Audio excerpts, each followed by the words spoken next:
Itu dari mana? Bisa dari vegetasi, ya. Kemudian bisa dari air hujan itu ya. Nah, kalau kita melihat di sana itu kan seolah rongga itu ya. Jadi ini dulunya ini sama seperti sekarang ini. Kemudian ada saat pengangkatan dalam batu gamping itu ada retakan-retakan batuan. Nah, retakan itu akan mempercepat aliran air dari atas biar masuk ke retakan-retakan sambil melarutkan batuan itu.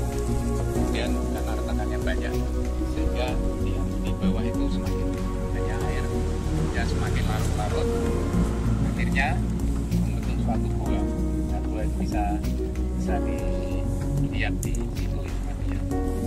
Akhirnya atapnya itu semakin tipis, maka terjadi runtuh atap. Selatan kan di sana ya.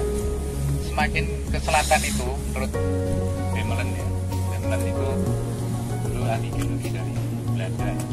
Itu buku apa? Jimatnya ini apa? Modern geologi. Namanya Bemelen. Menyatakan bahwa dari Wonosari ke arah sana batu gampingnya semakin ke arah terus. Jadi batu gamping batuan karbonat itu ada batuan apal, kemudian ada batu gamping berlapis. Kalau sini batunya berlapis gampingnya. Kemudian semakin sana itu lihat itu bentuknya semakin seperti terumbu. Nah, bentuk yang semakin terumbu itu, kalau itu gampingnya disayat, kemudian kita membuat sayatan tipis dan di bawah mikroskop yang di sana itu terlihat ini apa, fosil-fosilnya itu masih utuh yang bentuknya seperti ini. Nah, itu menunjukkan bahwa itu membutuhkan sinar matahari ya, sehingga bentuknya itu seperti saling menyokong. Kemudian di sana itu belum fosilnya itu masih belum pecah, tapi yang berlapis itu sudah pecah. Nah, yang berlapis itu merupakan hasil perombakan yang di sana ya, setelah mengalami mungkin hantaman ombak itu akan utuh, kemudian ditranslokasikan ke arah yang hijau ya. Tapi logikanya mungkin lautan di sana lebih dangkal dan ini dulu lebih dangkal, karena dari sana ditranslokasikan menjadi batu gamping. Ini karena pengangkatan, maka sepertinya yang sini itu kan laut. Ya, logikanya kalau sekarang ya, karena kan lebih pendek. Padahal dulunya pada saat di laut, sana itu lebih pendek, sini lebih dalam. Ya, karena apa? Karena yang tadi disebut oleh yang di sana batuannya masih ronggakannya ya. Sini itu batuannya adalah batu gamping berlapis. Kemudian kalau disayat itu apa?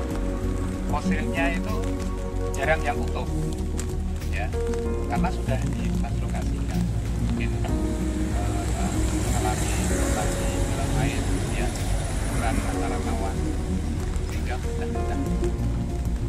Nah, semakin ke sana kan biasanya semakin murni, jadi tingkat dan murninya. Nah, seperti yang saya sampaikan sebelumnya bahwa tanah-tanah yang terbentuk di sini itu tidak ada yang besar ya, kecuali kalau misalnya kalau kita ke arah sana itu kan bukit-bukit, kemudian di sana itu ke bawahnya itu ada banyak retakan-retakan itu ya, retakan-retakan sehingga walaupun itu banyak retakan, kemudian itu jadi pelarutannya itu lebih cepat ya, karena ada retakan. Nah, yang tersisa itu adalah batuan-batuannya.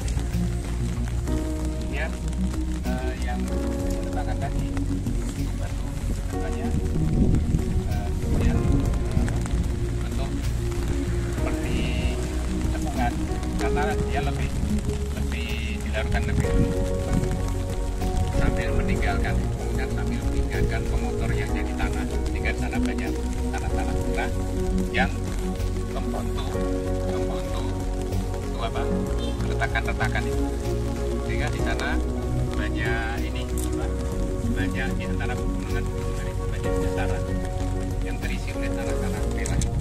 Nah, tanah-tanah merah itu bisa dari hasil pelarutan yang semula itu hampir sama, tapi karena yang larut itu lebih mudah larut, ya, lebih mudah larut, sehingga bentuknya cekungan. Cekungan itu sekarang terisi oleh tanah merah yang disebut sebagai Dera Rosa. Kalau orang Filipina menyebut tanah merah itu adalah tanah merah. Di tanah Dera Rosa itu adalah tanah merah di lingkungan Kars topografi. Di topografi Kars itu adalah lokasi yang unik, yang merupakan hasil dari hasil larutan batu gamping. Baca formasi nepek adalah satu nama. Kapal tanahnya hitam, ya. Dari sini drainasenya kuat, maka warnanya merah. Tapi kalau datar ini maka warnanya lebih gelap. Jadi warna itu sangat dipengaruhi oleh tingkat oksidasi. Semakin dia oksidasinya semakin tinggi karena ini apa, tingkat lerengnya misalnya semakin besar, maka air runoff itu kan semakin besar. Nah, kalau dataran itu tanah saja tidak banyak bencana. Antara doline 1 ya dengan doline lainnya, karena ini kan terus mengalami apa, pelarutan terus kan ini. Ya, kemudian dolin 1 dengan dolin yang lain ya itu bisa gabung sehingga menjadi besar ya, dan itu namanya upala. Upala. Ya. Nah, upala. Nah, makanya di areal di sebelah timur sana ya, itu kita banyak menjumpai telaga-telaga. Ya. Dan kita UPN ya, ini kita itu punya lahan di sini, kita punya kampus di sini. Ya. Arealnya 11 hektar. Luas kan? Luas. Dan tidak jauh dari sini. Ya, hanya sekitar ya 3 kiloan lah gitu. Ya, dari sini. Cuman karena yaitu tadi kita waktunya yang seperti ini dan cuacanya hujan gitu ya, kita mau nambah stop set, akhirnya udahlah yang penting ini dulu gitu ya. Besok kalau anda untuk ekskursi ilmu tanah nanti kita akan bawa ke sana ya. Oke. Nah kemudian yang berikutnya adalah sungai bawah tanah ya. Tadi saya katakan bahwa di bawah itu ya terjadi pelarutan ya, yang antara satu dengan yang lain itu nyambung ya, satu dengan yang lain itu nyambung ya. Maka ciri dari topografi Kars itu adalah ya, di sini air itu tersedia dalam jumlah yang banyak ya, akan tetapi itu tidak di permukaan ya, tapi di underground ya, sehingga di sini ya, di bawah sini itu banyak yang namanya underground river ya, atau sungai bawah tanah. Nah, sungai bawah tanah ini ya mempunyai potensi yang besar, terutama dalam hal sumber daya air ya, sumber daya air. Karena apa ya, pada saat musim kemarau areal ini meranggas ya, areal ini meranggas gitu. Nah, cuman ada air itu di bawah. Nah, maka ya kalau Anda searching di Google itu ada yang namanya Bribin ya, Bribin ya, nanti di Bribin. Kalau di Australia namanya Brisbane. Ya, Brisbane. saya waktu itu 10 hari di sana ya, tahun 2010 ya, Brisbane. Ya kalau kita Brisbane ya mirip-mirip lah, karena apa? Karena posisinya kita kan di selatan, dekat dengan Australia. Ya. Jadi kalau di sini Brisbane, di sana Brisbane. Ya. Mirip kan? Rasanya mirip lah. Ya. Oke, ya. Nah, di Brisbane ini ya kemudian sungai bawah tanah itu ya, karena discharge itu apa? Discharge. Bahasa Indonesianya apa? Discharge. Volume air yang mengalir persatuan waktu, apa namanya, Mas Asisten?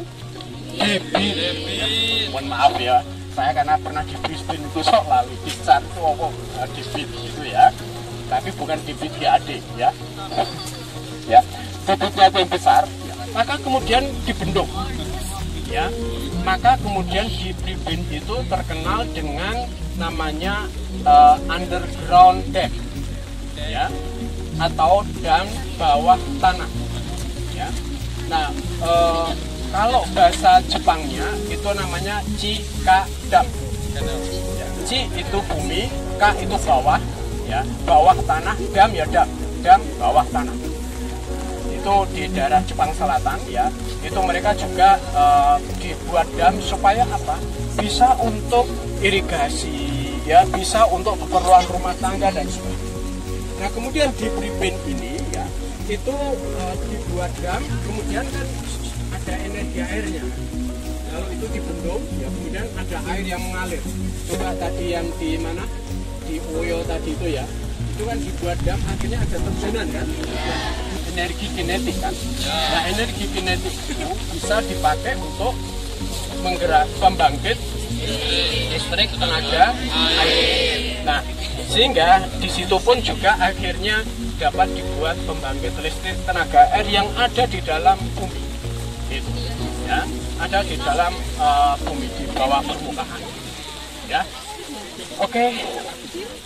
Ini sebenarnya bikin cerita yang banyak gitu ya. Asik ya? Oke ya. Oh gitu ya. Baik gitu ya.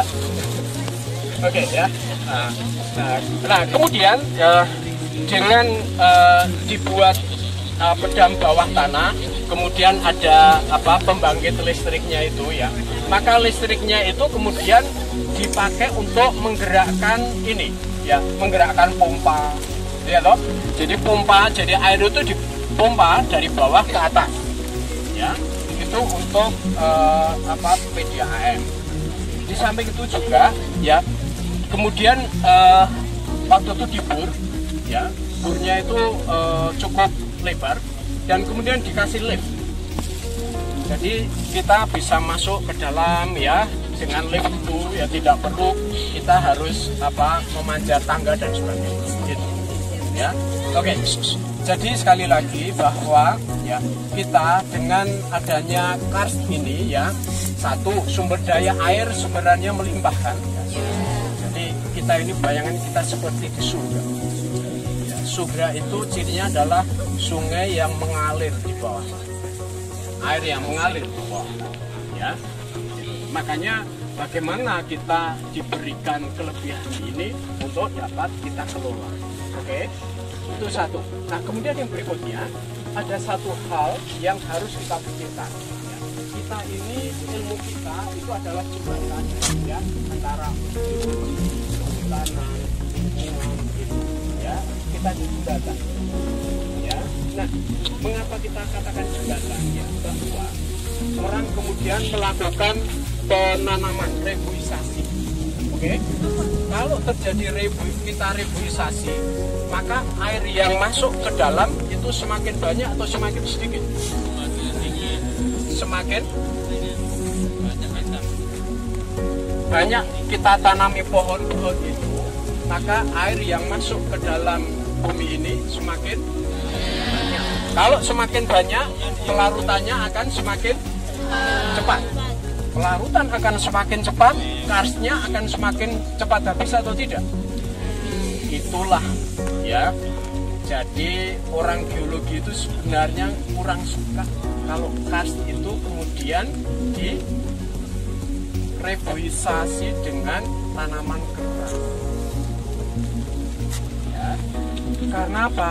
Dia akan mempercepat laju ya dari muda menjadi tua. Ya, tolong nanti dibuka lagi ya. Kalau saya sih sudah saya masukkan YouTube ya.